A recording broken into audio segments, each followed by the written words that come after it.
In today's video, I'm going to teach you how to import PDF bank statement to Xero. By the end, you'll know exactly how to take transactions from a PDF statement, put them into Xero's format, and get them into the correct bank account for reconciliation. Start in your Xero dashboard and head to the accounting menu.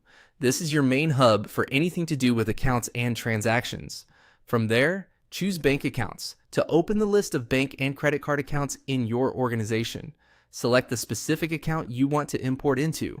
Take a second to confirm you've picked the right bank and currency, and think about the date range you're bringing in so you don't duplicate anything you may have already imported or reconciled. On the Accounts page, open the Manage Account menu.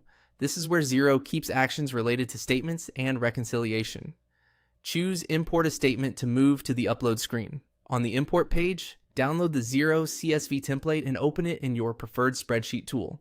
This template is designed to match exactly what Xero expects, which makes the import smooth and avoids mapping issues. If your bank statement is a PDF, manually transcribe the transactions into the template or use a reliable converter to turn the PDF into a spreadsheet and then copy the data into the Xero columns. Keep the header row exactly as provided. Enter dates in a consistent format supported by your region in Xero. Use positive numbers for money received and negative numbers for money spent, and avoid currency symbols or extra characters. Put meaningful detail in the description or reference column so reconciliation is easier later. Check for blank rows, merged cells, or extra tabs. Anything unusual can cause the upload to fail.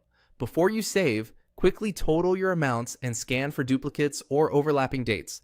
Back on the import screen, choose File to upload and select your completed CSV. Xero will show a preview so you can confirm the columns and transactions look right. If you're prompted to map columns, match them to the template headers you used. Review the date range and totals carefully. If something looks off, cancel, fix the CSV, and try again. When everything looks good, follow the on-screen prompts to finish. Once the statement lines are in, head back to the account's reconciliation screen and start matching transactions to invoices, bills, or spend receive money entries. Save a clean copy of your CSV template for next month, and consider setting up a direct bank feed if your bank supports it to reduce manual work in the future.